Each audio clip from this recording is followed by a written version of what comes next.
यहाँ पर बहुत बुद्धिजीवी बैठे हुए, सबको मालूम होगा पूरे देश में एक कहानी चल रही है आदिवासियों के साथ। एक कहानी सभी जगह, विश्व भर की कहानी। आप पीछे देखिए बाउंड्री वाल देखिए होगी, आपने अच्छे से मालूम है आपको। तो न्यूक्लियर पावर प्लांट ये आपके पास आया क्या? कोई भी आपका नेता, आपका सामाजिक बंधु जो नेता बनते फिरते हैं, इसने प्रोटेस्ट किया क्या इसको बताने के लिए? क्यों नहीं किया? क्यों नहीं किया बताइए आप। करना चाहिए था। हमारे यहाँ पर भी चल रहा है यही कहानी। करौली धौलपुर टाइगर रिजर्व, दूसरी डूंगरी बांध परियोजना। हमारे लोग महापंचायत कर रहे हैं, अड़े हुए हैं।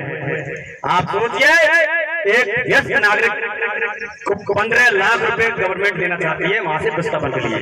एक राशन कार्ड में एक व्यक्ति जो 18 साल पूरी कर चुका, उसको 15 लाख रुपए, जमीन दुगनी, और हर एक परिवार में से एक आदमी को सरकारी नौकरी। लेकिन हमारे लोगों ने बोल दिया जमीन का एक इंच नहीं देंगे। सोचिए आप, और अगर आप चाहते तो न्यूक्लियर पावर प्लांट यहाँ नहीं लगता। न्यूक्लियर पावर प्लांट आपके अपनों की देन है। आपको मानना पड़ेगा, जिन लोगों ने संसद में कुछ नहीं बोला, न्यूक्लियर पावर प्लांट का शब्द नहीं निकला। सब जो आदिवासियों के जैसी बनने फिरते हैं, मैं नाम नहीं लूंगा, आप सब जानते हो। किसने विधानसभा में आवाज उठाई क्या? राजस्थान विधानसभा को मैं सीधा सारे लोगों को सुनता हूँ, सभी विधायकों से सुनता हूँ, किसी ने न्यूक्लियर पावर प्लांट का नाम नहीं लिया हो तो बता दो आप। आपके अपने विधायक के आगे, आपके अपने सांसद, किसी ने आवाज उठाई क्या? जिस बंदे ने आवाज उठाई उसको दरकिनार कर दिया। याद है आपको? विलेज भाई ने आवाज उठाई थी यहाँ के लिए, लेकिन उनको सरका दिया। बहुत बड़ी साजिश का हिस्सा है आजकल, बहुत बड़ी साजिश चल रही है, खासकर जल जंगल जमीन को लूटने की। मध्य प्रदेश की कहानी तो आपको याद होगी, बहुत बड़े बड़े यहाँ पर विचारक बैठे हुए हैं। बहुत से भाई रामदेव जी जैसे तो प्रोटेस्ट भी किए हुए हैं। और एक बात बताना चाहता हूँ, सिंगरौली अभी दूसरे चरण का विस्थापन 5 से 7 लाख पेड़ों को काटने की अनुमति दिया भी कोर्ट ने।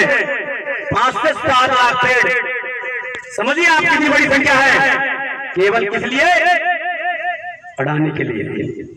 समझो आप। हमारे लोग वो जो अंदर रह रहे वहां पे, उनको मूलभूत सुविधाओं से तो वंचित रखा ही सरकार ने, कोई मूलभूत सुविधा नहीं, लेकिन उन पर डंडा भी चला रहे साथ साथ। आपके अपने पक्ष के नेता मध्य प्रदेश से ध्यान उमंग सिंह आदि को घुसने नहीं दिया, उन्होंने वहां पे फौजियों ने घुसने नहीं दिया उनको अंदर। तब एक विपक्ष के नेता नहीं घुस सकते, तो आम आदमी क्या औकात से घुस जाए? एक छोटा सा अडानी इंडिया बना दिया उन्होंने। ये सब कैन वाले की परियोजना देख रहे हो, कितने सत्याग्रह हुए, कभी जल सत्याग्रह, कभी थल सत्याग्रह, कभी कोई सा। क्या हुआ?